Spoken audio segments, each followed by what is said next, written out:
All right, guys, on this episode of the King Closer Reacts, we're going to find out if the flipping genius, Mr. Jerry Norton, is a closer. Now, I've gone live with Jerry.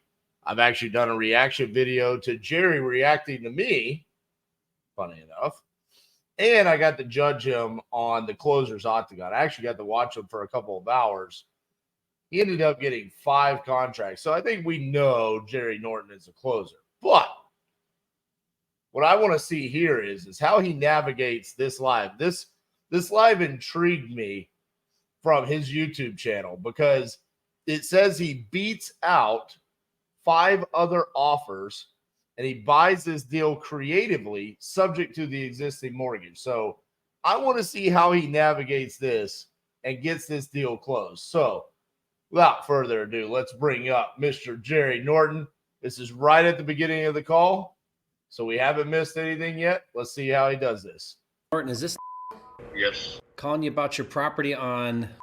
Yes. Great. Do you have a minute? We could talk about that? Sure. Okay. Maybe tell me what you're hoping to do. Well, what I'm trying to do is pretty much just get my equity out of the house. So my payoff and everything is about $250. The house is appraised around $300,000, so it's about a $50,000 difference there. So I was hoping to get my equity out of the house and then just kind of let it go from there. I figured you guys can get y'all's money back, considering the interest rate, how it's so low. But the only thing about that is I do have solar panels as well, so that's where it's been a little tricky for some people. Are the solar panels? All right. Wow. Dude, what a way to start a phone call. Okay. I don't know where this lead came from, but that is a closer's dream intro to a phone call right there.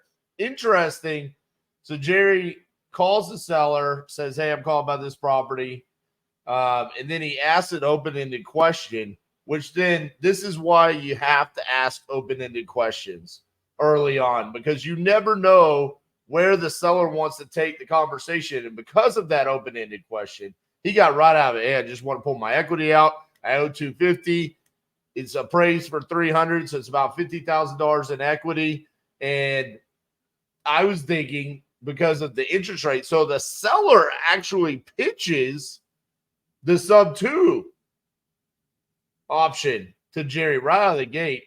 Love the start of this call. Dream scenario right there. Now, the solar panels can be a major issue. Let's see what that situation looks like. Panels financed, or how's that work? Okay. Yes, they're financed, yeah. Yeah. They're a second lien, obviously. Do you know the monthly and the balance and stuff? Yeah, the monthly payments are about $238, and then my PITI for my mortgage is $1640. $1640. Okay. And then I kind of already done my due diligence. Like I said, the house appraises for about $300,000, $250 on the house. And the $250 would include, that's including the arrears of like $24,000 or so? Yes, exactly. Okay. So I've got There you go. So this is a pre-foreclosure. That's what the $25,000 in arrears for. So that's the type of lead it was. What I'm curious there is he did get the monthly payment for the solar panels, but he didn't get the balance. I'm curious if we ever bring it back to where he actually finds out what the balance owed on the loan, the second lien for the solar panels is. a copy of your statement. So it's showing about 225 as a balance and then about 25 in behind in arrears. Correct. So total, I got the total. It's about 248 and change, but I just like to round up to like 250, but that's all included with the mortgage payoff as well as the reinstatement for the arrears. Yeah. So it's about 250 on that end. Is it vacant right now, or are you in there? No, I'm still in here. Okay. I'm still in here. Okay. And you would be able to move out by closing? Yes, I can. Okay. Move out. Yeah, I'm looking right now, like I looked up the neighborhood there. In the past 6 months, there's been 3 sold homes that are pretty much identical. Everything in there's kind of pretty much the same. There's one that sold for 300, 310, and then I don't know if you saw this one, but this might be your neighbor. That just sold for 275, like literally 2-3 weeks ago. You're probably pretty fair there around that 300 number. I'll just shoot straight with you if you don't mind. The challenge is as an investor, you always want to buy and have equity when you buy, right? So buy low enough to where you've got some equity. Now, if you're open to do creative finance, then maybe that makes sense, right? So come in, take over the loan, then I don't have to raise as much money. So love that right there. What he did is he used math and logic and explained, hey, I'm looking at comps. I've got a 300, a 310. I don't know if you saw this, but your neighbor sold for 275. Kind of planting a little bit of like, hey, that 310 could be an outlier because your neighbor did sell for 275. He was setting himself up to then go talk about creative options and buying it sub 2. Sounds to me like the seller's already down to go selling sub 2. To me, it sounded like he was pitching sub 2 because he brought up the interest rate. Now, I don't know if he was saying interest rates in general or if he was saying my interest rate. I took it as he was talking about his interest rate. So it's going to be interesting to see what he does here, because $1,850 roughly is what the monthly payment is.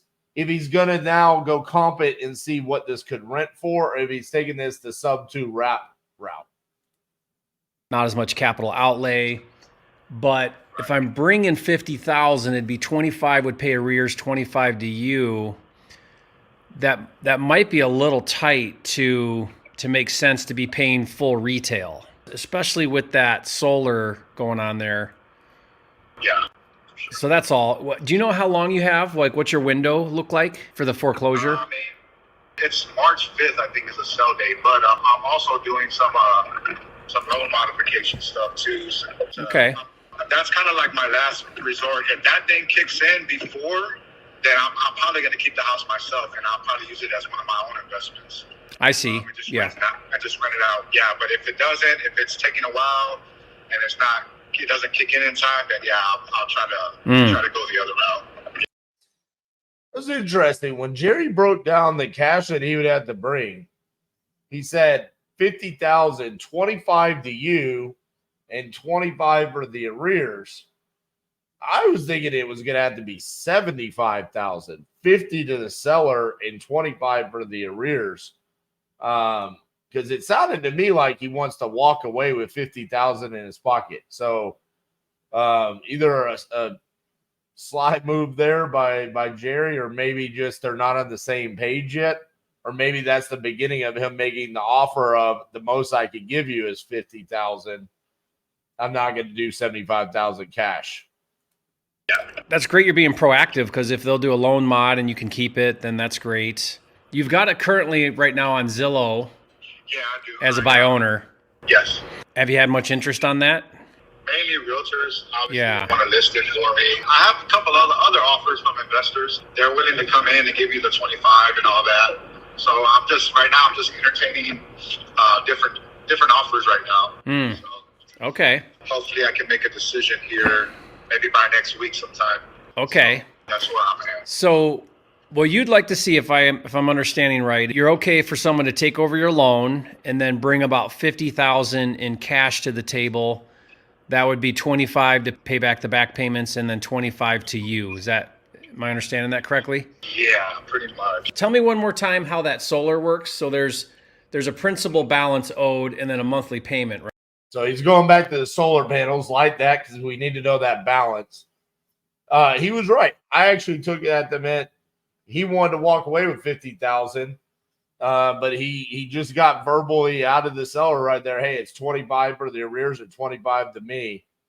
And also, I love the fact that he found out, hey, multiple investors have come along. I mean, dude, this is flowing exactly the way these types of leads should go. I hope at some point in time we understand what type of exit strategy Jerry is looking at here. I hope we get that out of him at some point. Right. The payments are $238. $238 a month. And then the balance, the total amount due is like 40. I think it's like 47,000. 47,000. How many years is on the loan? So it's for 25 years. What am I? 3 years in. So I think you still have like 22 years left. Okay. What's your electric bill now? My last electric bill was like $25. Yeah. Yeah, that was pretty good. That's pretty cool, huh? Oh yeah. What were you paying average? It was about the same. It was about the same. That's the good argument to make would be, you got that additional payment, but at the same time, you just wiped out your electric bill. Exactly. It's pretty much the same payment. My plan wasn't to sell. I wanted to keep my house. So that's why I went with solar panels. But Yeah. some things happened. It got a little rough for me last year, and I just have to do this right now.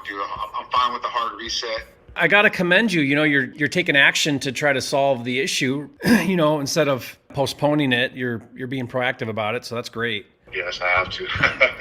Would you say that the condition is reflective of the pictures on Zillow? Oh, yeah. Like I said, it's a 2-story, and I'm the only one living here. So the way I kind of look at it is I really try to stay, and most investors are kind of there, like around 10% in cash. That's a golden nugget right there. This is pretty consistent across the industry and across locations. With creative finance, your end buyers are going to want to be somewhere in 10% or less entry fee on a sub-2 or a seller finance. So great golden nugget right there by Jerry. Of the total purchase. So are you pretty set on that cash to you at closing? Like, just tell me where you're at with things. If I did that, would you be ready to go where you could do the deal? I just don't want to waste your time or my time. No, yeah, most definitely. I get all that, but I definitely want to try to get that amount. And I mean, I'm pretty sold on the deal if we can work. Okay. Another solution that we do sometimes would be to do a second position loan to finance some of the equity. Do you know how that would work? And then y'all would just make payments to me? Yeah, exactly. What it would do is it would be like, let's just say I gave you $15,000 instead of $25,000, then we could make it another $15,000, so give you a little bit more, and then that remaining $15,000 becomes just a second position lien. So it records as a lien, and then whenever I sell or refinance, then that would be due in full. So that's actually going to have to be $15,000 in third position because we already have the solar panels in second position. What I am curious about Jerry doing right here with this maneuver, what this leads me to believe is that Jerry's intentions are to sell this on a wrap. I doubt that he's going to want to keep this as a rental. Maybe I'm wrong. Maybe I am, but my intuition tells me that $15,000 in second position, he's going to wipe out with the down payment that he gets from a buyer that comes along. That's just my intuition based off of where the conversation is right now. And sometimes that's an attractive way to still get the higher number. You just don't get all the cash today. You wait to get some of it. Putting that out there is another option that's pretty common. Yeah, I've heard that before too. Okay. I won't give you nothing down, but I'll give you payments over this amount of time, or I can give you half now and then the other half in payments. So yeah, I've definitely heard all that. That's great. Well, it's really awesome to talk to you that you understand some of that. Some people, it's like a brand new idea, so it takes a little bit of explaining, but it sounds like you got it. On that 25 that you'd like to see in cash, is there a scenario where some of that being financed would be an option for you? Yeah, I mean, it's not a deal breaker for me, but it's definitely not my first option either. Okay. Yeah. That's a pretty common response to any sort of creative offer, right? I mean, he's already being creative enough with saying, hey, you can buy my house up too, but this is what I need. And then we're pushing the boundaries here, right? Jerry's saying, well, I want to be at 10%, so can you lower that? Can we finance? Can we push you in third position? It's pretty common to hear that response right there. Well, it's a possibility, but I still got a little bit of time, so it's not my first option, So always be prepared for that. I'm very much looking forward to Jerry's response to that objection. I'm just trying to think because I do, like I said, I do have, other offers and stuff, and I'm just trying to figure out which is the best route for me to go. Mm-hmm. So which offer are you finding most attractive right now that you've got like on the table? So what I have right now is $55,000 entry fee. 25 goes to the arrears, and 30,000 comes to me at closing. And they're willing to do that just all at front, like all at closing. Okay. I have that offer, and then I have a similar offer with the 25,000 at closing. And then I have a 20,000 offer, and then I have a couple other ones that are like, I'll give you 10% down and the rest in payments. And so, I have all these different scenarios. Yeah, so I'm just trying to really sit down and wrap my brain around what would I be okay with, because I'm just trying to get rid of some debt. I'm trying to have some money to move into another property or something. Trying to have a good exit strategy, Yeah, So, yeah. But yeah, obviously the most appealing one is that first one with the 30K. Why they didn't accept Was that? all of that 30K to go to you, meaning that there would be closing fees still on top of that, or did some of that go to closing fees? No, that was straight to me. Okay. They would cover the closing costs, and then I guess what they called it, the transaction coordinator. Yeah. So usually there's going to be something like this. There's probably $2,500 to $3,500 in closing fees, and then the transaction coordinator might be like another $1,000. So usually you're looking at like $3,000-4,000 in fees at closing.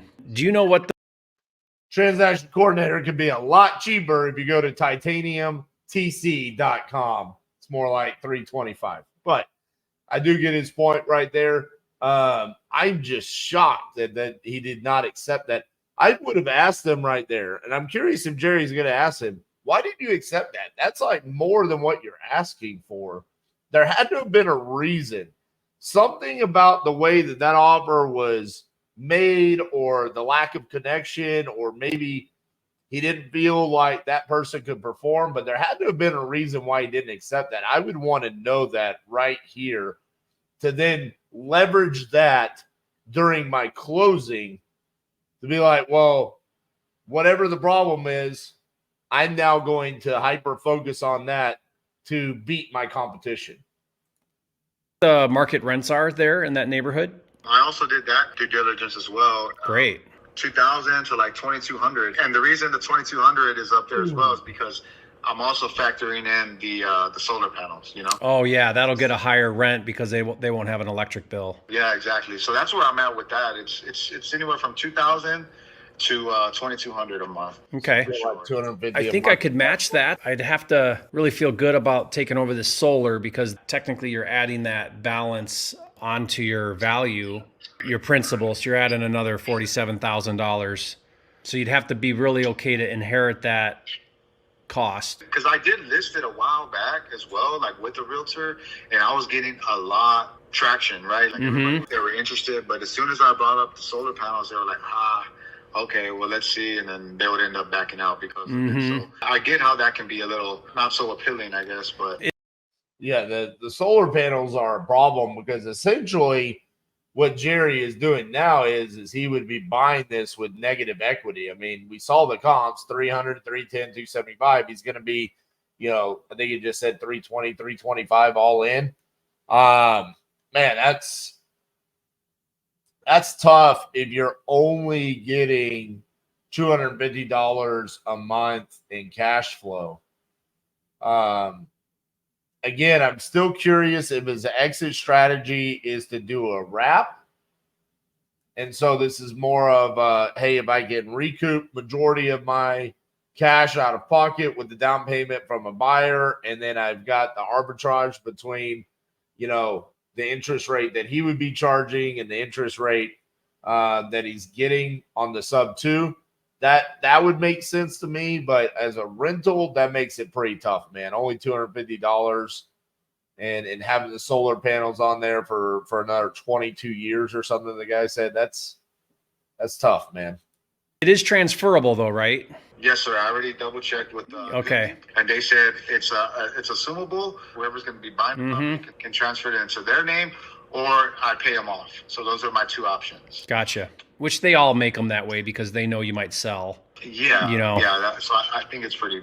Yeah, pretty normal. If I were to write up an offer and be willing to close pretty quick. Is this something you want to move forward with? What I would do is I would probably just ask for a few days of due diligence just so that I can get my head around that solar and make sure that that's not going to be an issue for me. What we could do is I don't want to spend the time on it if we don't have, a contract in place or an agreement in place. So if we got an agreement in place, I would probably just put a few days of due diligence on there so that I could look into that solar a little bit more, and then as long as that checked out, then we would just proceed to closing. And then at closing, I would come with the cash. We'd get that final payoff like right before closing, get the behind stuff all caught up. Then we just take over that loan. We take full responsibility for everything. And then that difference in cash would be to you at closing. But no, that's fine. Do your due diligence and everything. Like I said, I'm still here. I do have other offers, like I mentioned. I'm not in a rush, but I kind of am, if that makes sense.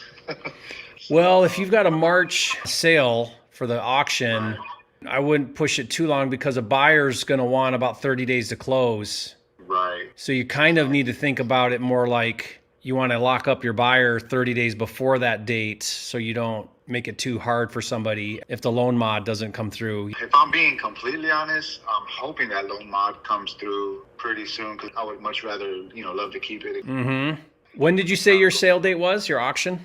March 5th. I mean, my recommendation would be it's the 19th. I don't think you want to push much past February.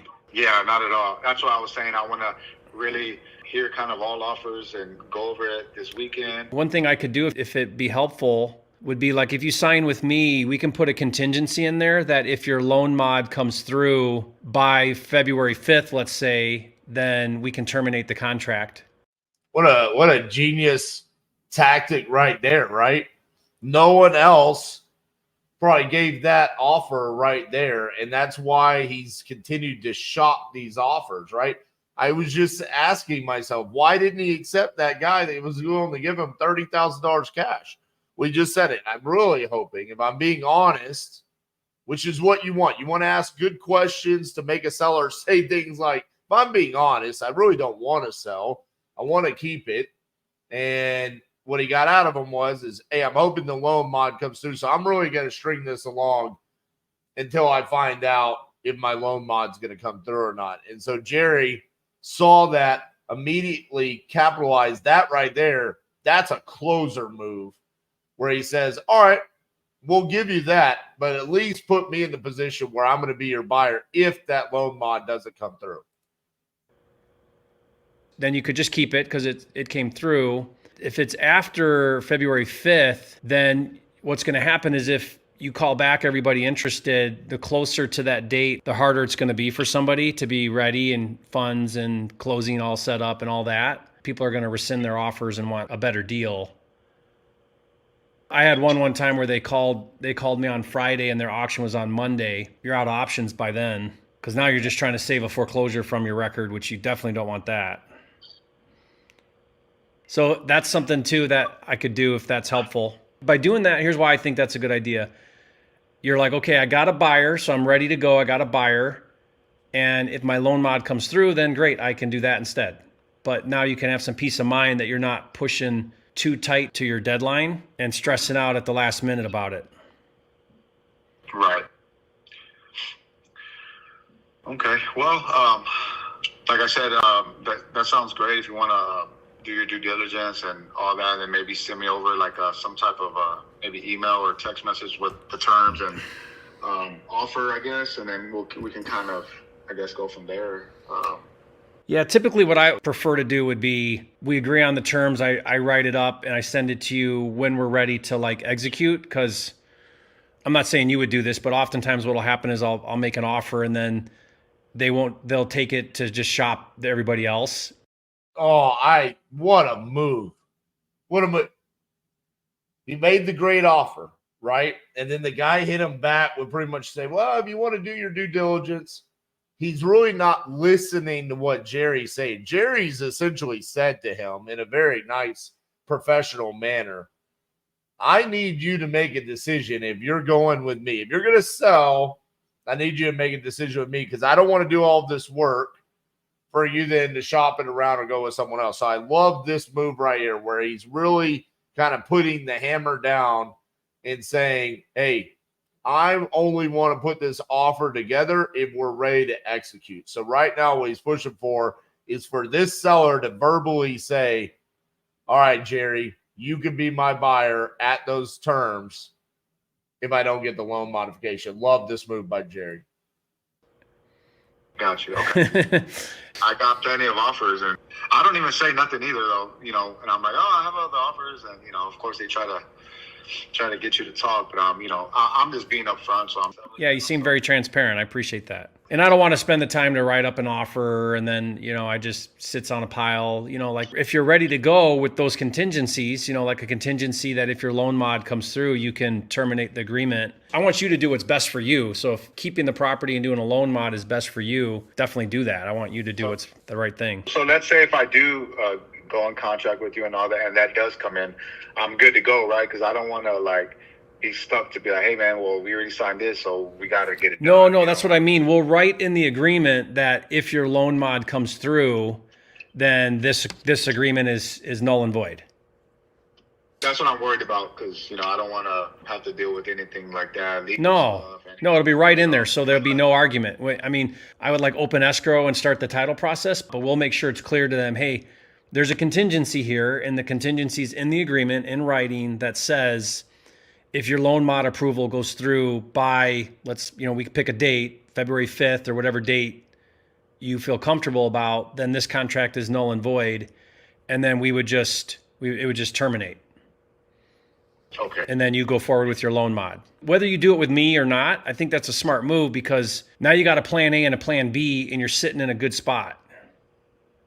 Right, exactly. You're not pushing too close to that deadline where now you limit your options. You just don't want to limit your options while you can.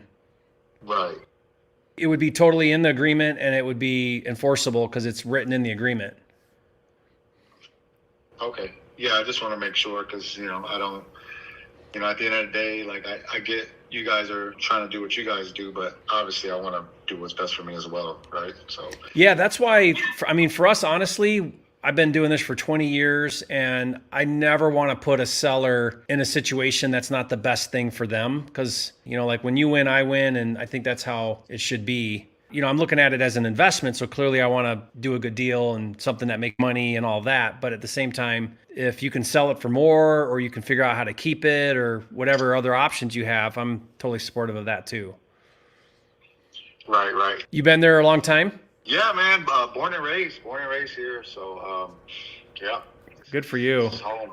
Are you going to stay close by when if you move on? Yeah, I would like to stay in the city still. I haven't really had any interest to go anywhere else. It's a pretty city. I love all the things they've done downtown. I just don't want it to grow too much to where it's like Houston or something crazy. But yeah, if I wrote this up and we sent it over, it'll be like a DocuSign, we can go over it and everything and make sure you're comfortable with it. But we would include that contingency that terminates the contract if you get your loan modification. I think we'll want to put a date on there. I don't want to have everything set up to do it and then at the last minute you don't. So I think if we have just a window of time, and you don't want to do that either. You don't want to wait till the last minute to see if it. Exactly. So if you're okay with that, we could put that in there, and then you could at least have the peace of mind that you've got a buyer lined up if the loan mod doesn't come in. Yeah, absolutely. Because that's what I would like to do, right? If it does come through, everything works, I want to keep the property. If not, hey, like you said, I got a buyer, plan B, and we'll go through with the deal. So. Mm-hmm. Okay. That's where I'm at with it. If you're good with it, so. Okay, well then I'm going to draft this up and get this over, and then let's take a look at it and let's move forward. Okay, sounds good, Jerry. I'll talk to you soon. I'm home all evening right now, so whenever you want to call or text, I'm here. Perfect.